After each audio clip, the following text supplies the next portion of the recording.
Olá, meus queridos, tudo bem? Sejam bem-vindos a mais uma videoaula. O nosso assunto de hoje são os movimentos separatistas, tá bom? Então, relacionado às nossas revoltas do Brasil colonial, que a gente já estava trabalhando na aula passada com as revoltas nativistas, agora nós temos mais algumas revoltas, só que já se enquadram nas características de serem revoltas ou movimentos emancipacionistas, tá bom? Aqui tem um mapinha, ó, depois você pode dar uma conferida aí, pausa o vídeo tranquilamente. Onde temos as revoltas nativistas e também as emancipacionistas aqui organizadas, tá bom?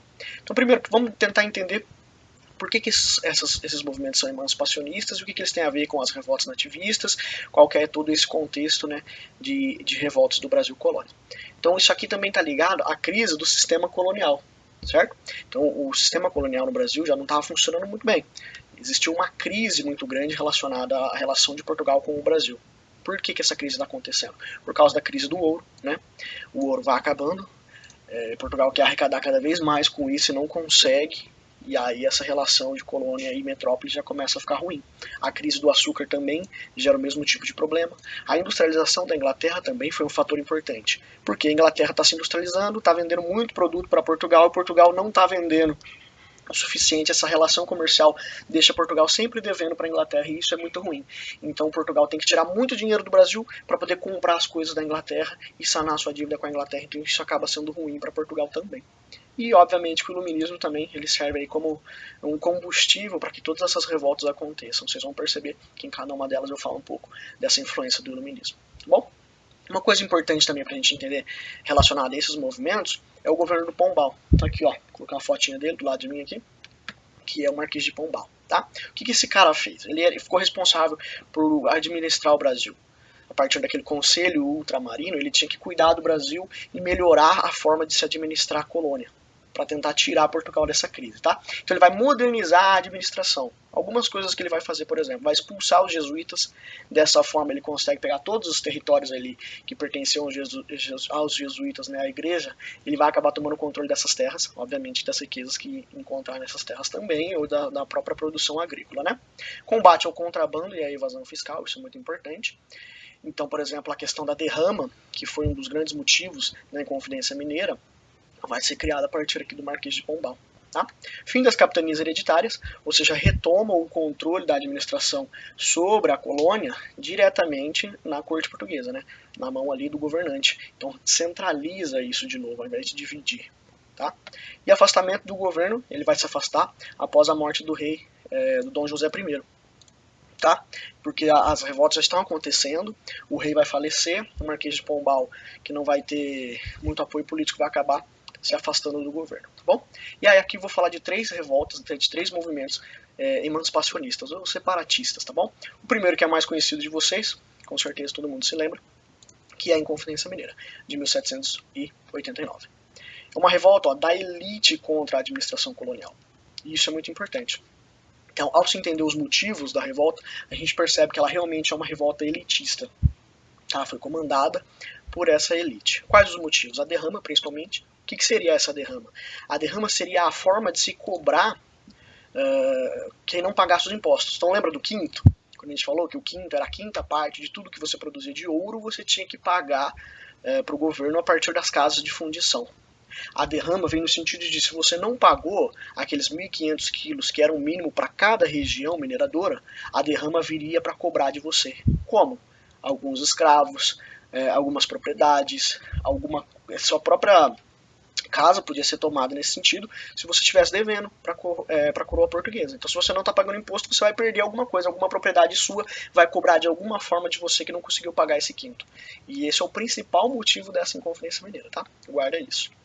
Temos influência das ideias liberais da Europa, obviamente, né? Porque se é uma elite que está promovendo esse movimento, a elite manda seus filhos para a Europa para estudar.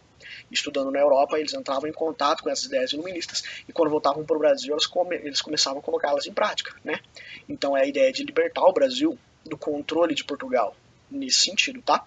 Ainda não é uma luta, uma busca por independência do Brasil, porque eles não se entendem como Brasil. Cada região quer, nesse sentido aqui, quer se emancipar, quer se libertar do controle de Portugal, mas cada região, não libertar o país como um todo, porque essa ideia, essa noção ainda não existe, tá bom? E também a proibição das manufaturas é um problema muito sério. né, a colônia não podia ter manufatura, então tinha que comprar tudo de Portugal, que consequentemente acabava comprando da Inglaterra. Então isso ficava muito caro para eles, não poder produzir nada que eles quisessem usar. E como a gente está falando da elite, a questão sempre é que eles querem ter o controle da sua própria região e também, economicamente, sempre estar se desenvolvendo. Quem foram os participantes? Então tá lá, ó, ricos comerciantes, clérigos, militares e intelectuais. É uma elite. Bom, a ideia, proclamar uma república, obviamente, se separando do restante do Brasil e, consequentemente, do domínio de Portugal, criar também uma universidade, perdoar as dívidas que eles tinham para com o governo português e também a questão do serviço militar, porque os militares estavam participando de todo esse movimento. Qual vai ser o resultado dessa Inconfidência Mineira? Vocês se lembram? Joaquim Silvério dos Reis vai trair o movimento e vai delatar o movimento. Vai ser um X9. Por que ele fez isso? Ele tinha muitas dívidas com o governo português. Se ele participar do movimento e o movimento der certo, ele vai conseguir o perdão com as suas dívidas. Ele vai conseguir se libertar do domínio de Portugal. Só que se o movimento der errado, né? Então ele entregando o movimento, ele consegue já o perdão das suas dívidas. E aí o restante que se lasque, né? Então diversos líderes vão ser exilados para a África, sendo que o Joaquim da Silva Xavier, não confundam o Joaquim Silvério dos Reis, que é o X9 do rolê, com o Joaquim da Silva Xavier, que é o nosso querido Tiradentes, tá? Ele, por ser um militar de baixa patente, então do grupo, né, que promoveu a Inconfidência Mineira, ele seria o de camada mais popular. Então ele vai ser escolhido para pagar o preço, para ser o mártir de todo o movimento. Ele foi torturado, foi enforcado e esquartejado. Tá bom? E isso a gente se lembra, porque é o que ficou muito marcado, né? E aí, posteriormente, o Tiradentes vai até ser considerado aí um dos precursores, né, um dos heróis nossos, precursores da independência do Brasil, e a República vai utilizar muito essa imagem também. Outro movimento muito importante é a Conjuração Baiana, de 1798. Essa aqui já teve como exemplo assim, a Revolução Francesa, tá? Porque essa Inconfidência Mineira aqui, ela acontece em 1789, só que ela é um pouquinho depois, um pouquinho antes, quer dizer, da Revolução Francesa. Então eles não se basearam diretamente na Revolução Francesa. Sim nos Estados Unidos e sim nos ideais iluministas. Aqui no caso da Conjuração Baiana tem influência da Revolução Francesa sim, tá? Ela também pode ser chamada de revolta dos alfaiates. Então a gente já percebe aqui, ó, que ela não é uma revolta da elite, tá? Então nesse sentido é o contrário aí ao que foi a Inconfidência Mineira. Ela é uma revolta de caráter popular, tá? Então chamada de alfaiate porque tinham muitos alfaiates participando do movimento também. Então a gente já percebe a diferença em relação às ideias aqui, aos ideais deles, do movimento, por não ser de elite. O que eles querem? Também uma república, e separar a região, não o Brasil, tá? O fim da escravidão, isso que é uma questão que não era abordada na Inconfidência Mineira. Aqui na Conjuração Baiana temos participação de ex-escravos e até escravos. Então o fim da escravidão é uma coisa muito importante. Igualdade racial, percebam, todas as questões que as camadas populares vão querer, que para a elite não é interessante.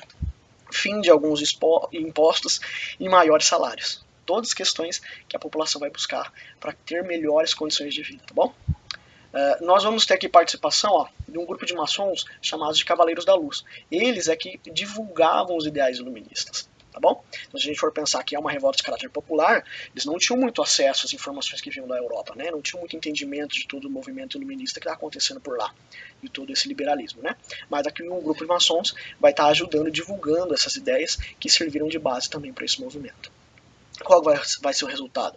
Já tinha falado para vocês que todas essas revoltas elas foram brutalmente reprimidas. Aqui no caso também vai acontecer. Parecido com a Inconfidência Mineira, o movimento vai ser delatado também, ou seja, vai ter um X9 no grupo.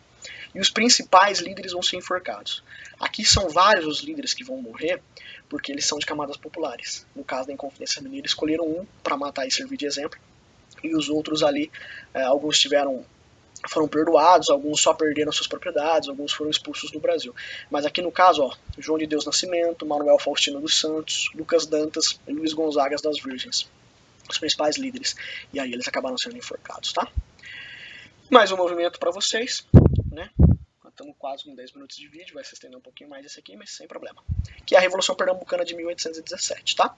Já vou comentar ela, dar algumas informações para vocês, porque essa nossa aula é sobre os movimentos.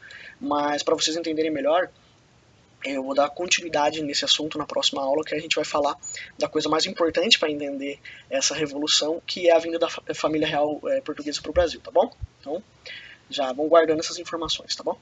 Então nós temos motivos econômicos para essa revolução ter acontecido. Crise do algodão e da cana. Então a região ali de Pernambuco sofrendo uma crise econômica muito forte relacionada aos seus dois principais produtos. Temos o aumento dos impostos com a vinda da família real para o Brasil. Então vocês vão perceber que quando a família real vem para o Brasil, muitos impostos vão aumentar porque custou muito caro trazer eles para cá e estabelecer eles aqui. Então essa região que já está sofrendo uma crise econômica tem que pagar mais ainda porque a família real veio para cá, isso também vai gerar um incômodo muito grande. Temos uma crise política também, né? As ideias libertárias estão aqui, né? As ideias de liberdade. Eles vão proclamar uma república que vai durar pouco mais de 2 meses, mas eles conseguem tomar o controle do governo da região. Temos a participação de setores médios da sociedade, ó, citando aqui para vocês advogados, padres e comerciantes. E também, envolvendo em tudo isso, existe uma crise social muito grande, né? Tem uma parte da população mais pobre, mais carente, lutando por liberdade, lutando por melhores condições de vida também. Só que o que vai acontecer com esse movimento? Eles não vão ter o apoio da elite, tá? É uma revolta mais de caráter de classe média, de caráter de classes mais populares, e a elite, né, a aristocracia, não vai ajudar, não vai participar desse movimento. Então ele também vai ser reprimido com as tropas portuguesas vindas da Bahia e do Rio de Janeiro. Tá bom? Mas vou comentar mais sobre isso a partir da próxima aula, que a gente vai falar sobre essa vinda da família real para o Brasil. Espero que vocês tenham entendido. Qualquer dúvida é só deixar aí, faz um comentário, sem problema. Muito obrigado e até a próxima.